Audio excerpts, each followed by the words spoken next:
14 August 2004 ସକାଳ ପ୍ରାୟ 4ଟା ସମୟରେ କୋଲକାତାର ଆଲିପୁର ଜେଲରେ ଜଣେ ଅଧିକାରୀ ଜଣେ କଏଦୀଙ୍କ ନିକଟକୁ ଯାଉଛନ୍ତି ଆଉ ତାଙ୍କୁ କହୁଛନ୍ତି କି ଆଜି ତୁମକୁ ଫାଶୀ ଦିଆଯାଉଛି। ଆଉ ଯେମିତି ସେ କଏଦୀ ଏକଥା ଶୁଣିଛନ୍ତି ତ ସେ କହୁଛନ୍ତି ସାହେବ ମୁଁ ନିର୍ଦ୍ଦୋଷ, କାହିଁକି ନା ମୁଁ ଗରିବ ଥିଲି, ସେଥିପାଇଁ ମୋ ଘଟଣାକୁ ଭଲ ଭାବରେ ବିଚାର କରାଗଲା ନାହିଁ। ଆଉ ମଧ୍ୟ ଏହା ବି କହୁଛନ୍ତି କ'ଣ ମୋର ଫାଶୀ ହୋଇସାରିବା ପରେ ଏ କେସ୍ ଏମିତି ଚାଲୁଥିବ ନା ବନ୍ଦ ହୋଇଯିବ? ଏ ଘଟଣାର ଅସଲି ଅପରାଧୀକୁ ଫାଶୀ ଦିଆଯିବ ନା ମାମଲାକୁ ଏଇଠି ବନ୍ଦ କରି ଦିଆଯିବ? ଜେଲ ଅଧିକାରୀ ତାଙ୍କର କଥାକୁ ଶୁଣିବା ପରେ କିଛି ଉତ୍ତର ଦେଉନାହାନ୍ତି ଆଉ ତାଙ୍କୁ ଫାଶୀ ଫର୍ମାଲିଟି ଅନୁସାରେ ଫାଶୀ ତକ୍ତା ପର୍ଯ୍ୟନ୍ତ ନେଇ ଆସୁଛନ୍ତି।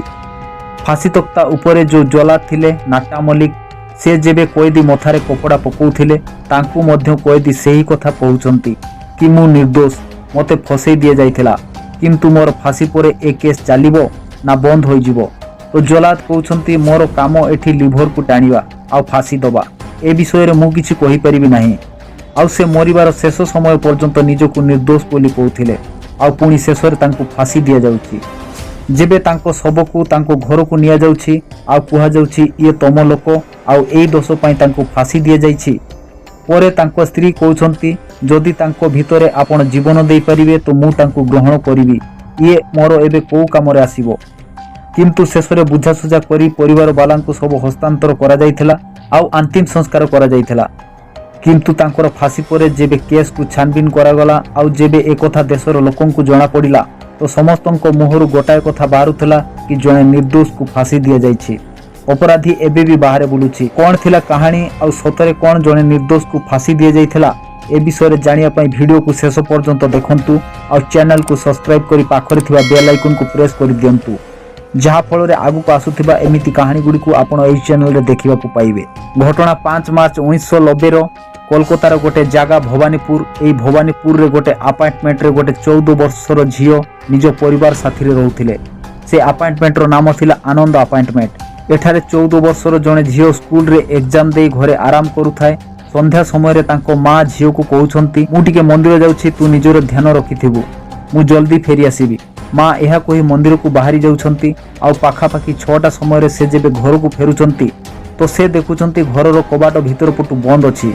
ତାପରେ ସେ କବାଟକୁ ବାରମ୍ବାର ଆବାଜ ଦେଲେ କିନ୍ତୁ ଯେବେ ଭିତରୁ କୌଣସି ଜବାବ ଆସୁନଥାଏ ତ ମା ଟିକେ ଡରି ଯାଉଛନ୍ତି ଆଉ ଛାନିଆ ହେଇଯାଉଛନ୍ତି। କିଛି ସମୟ ଭିତରେ ଆଖପାଖ ସୋସାଇଟିର ଲୋକେ ସେଠାରେ ଜମା ହୋଇଯାଉଛନ୍ତି। ମା କହୁଛନ୍ତି ମୋ ଝିଅ ଭିତରେ ଅଛି କିନ୍ତୁ ମୁଁ ଆବାଜ ଦେଉଛି ସେ କିଛି ଉତ୍ତର ଦେଉନାହିଁ ଆଉ ସେ ଚିତ୍କାର କରି କାନ୍ଦିବାକୁ ଲାଗୁଛି। ତାଙ୍କ ଏ ଅବସ୍ଥା ଦେଖି ପଡ଼ୋଶୀର କିଛି ଲୋକ ଦରବାଜାକୁ ଭାଙ୍ଗି ଦେଉଛନ୍ତି। ଯେମିତି ଦରବାଜାକୁ ତଡ଼ାଯାଇଛି ସେଠାକାର ମଞ୍ଜର ଦେଖି ସମସ୍ତଙ୍କ ହୋସ୍ ଉଡ଼ି ଯାଉଛି।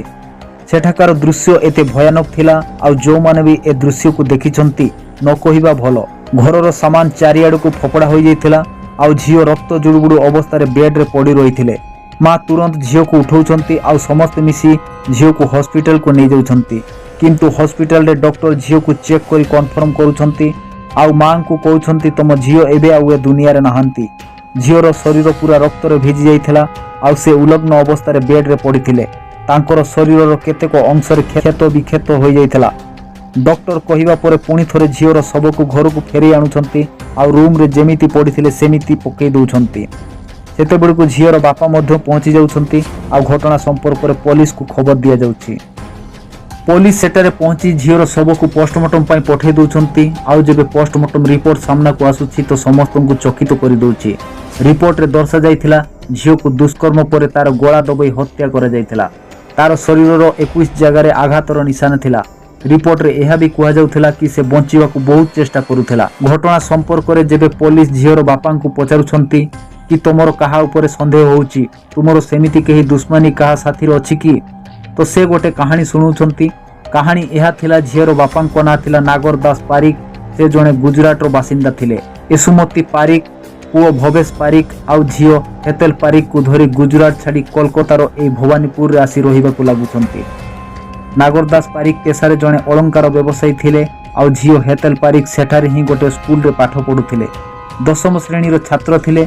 ସକାଳ 7ଟାରେ ସ୍କୁଲକୁ ବାହାରି ଯାଉଥିଲେ ଆଉ ଦ୍ୱିପହର 2ଟା ବେଳକୁ ଘରକୁ ଫେରି ଆସୁଥିଲେ। ବାପ ପୁଅ ଦୁହେଁ ଦିନସାରା ଅଳଙ୍କାର ଦୋକାନରେ ରହୁଥିଲେ ଆଉ ମା ସବୁଦିନ ସନ୍ଧ୍ୟାରେ ମନ୍ଦିରକୁ ପୂଜା କରିବା ପାଇଁ ବାହାରୁଥିଲେ। ଝିଅ ସେତେବେଳେ ଏକୁଟିଆ ରହିଯାଉଥିଲେ। दिनकर घटना 1 मार्च 1990 रे जेबे हेतल पारिक स्कूल फेरुथिले सेही आनंद अपार्टमेंट रो गेट रे एंट्री हेबा क्षणी तांको साथी रे गोटे घटना घटुछि। आउ घटना एहा थिला सेही गेट रो दरुआन भाबे काम करुथबा जणे लोक जहांको नाम धनंजय चैटर्जी से जेमिति हेतल पारिक को देखुचंती तांको साथी रे अश्लील व्यवहार करुचंती आउ खराब कमेंट करुचंती। यह देखि हेतल पारिक धनंजय चैटर्जी को कहउचंती आपण मोर बापांको बयसर मो साथी रे एमिति कोन व्यवहार करुचंती। तापर हेतल पारिक ए विषय रे तांको मां को जणुचंती। पुणी 2 दिन बीती जाउछि आउ 3 मार्च 1990 रे जेबे हेतल पारिक धनंजय साथी रे देखाउछि तो पुणी थरे सेम हरकत करुचंती हेतल साथी रे आउ हेतल पुणी थरे तांको मां को ए विषय रे जणुचंती आउ मां तांको बापां को जणुचंती। गुरदास पारिक घटना संपर्क रे सोसाइटी रो अन्य पड़ोसी मानन को जणुचंती आउ एथिरे अपार्टमेंट रो मालिक धनंजय चैटर्जी को ड्यूटी बाहर कर दउछंती। तांको बदल रे अन्य जणे गार्ड विजय थापां को आनी रखुचंती आउ धनंजय चैटर्जी ड्यूटी विदा हेबा परे सेठारे ही पारेस अपार्टमेंट रे ड्यूटी करूछंती। 5 मार्च 1990 रे दिन रे सब किछि सामान्य थिला। दीपहर 2टा परे झियो स्कूल रु आसुछि। बापा आउ तांको पुओ दुकान रे थांती। मां घरे थिले। 5:20 मिनिट समय रे मां मंदिर को चली जाउछंती आउ मंदिर रु फेरिया परे से देखुचंती तांको झियो हेतल पारिक रूम भितरे एई अवस्था रे पड़ी जाइथिले। पुलिस कहानी सुनिया परे एफआईआर लेखुचंती आउ मामलार छानबीन करूछंती। प्रथमे धनंजय चैटर्जी को पचराउचरा पई खोजा गला किंतु से किछि दिन पर्यंत गायब थिले। एहारी भितरे मामला पूरा देश रे फैली जाउछि। कोलकाता समेत पूरा देश रे हंगामा देखिबाकू मिलुछि कारण गोटे झियो साथी रे एते जघन्य बर्बरता होइछि। परे धनंजय चैटर्जी को गिरफ्त करा जाउछि। कम दिन भितर पुलिस चार्जसीट दाखल करुछि। मामला लोयर कोर्ट रे ट्रायल चलिला आउ लोयर कोर्ट केतेक प्रमाण आधार रे धनंजय चैटर्जी को दोषी साब्यस्त करी मृत्युदंड रे दंडित करुछंती। तापरे मामला हाई कोर्ट दे सुप्रीम कोर्ट रे पहुंचुछि। सुप्रीम कोर्ट मध्य तांको फांसी दंड को बरकरार रखुचंती। तापर president of India doctor APJ Abdul Kalam मध्य तांको दया याचिका खारिज कर दउछंती।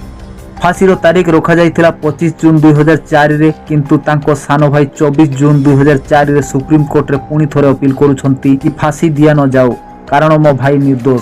आउ एथिरु मामला किछि दिन अटकी जाउछि आउ शेषरे 14 अगस्त 2004 रे धनंजय चैटर्जी को फांसी खुंटरे झुले दिया जाउछि किंतु परे कुहा जाउथिला कि से निर्दोष थिले कारण तांकर ए केस रे पुलिस घटनार छानबीन भलो भाबरे करि नथिले।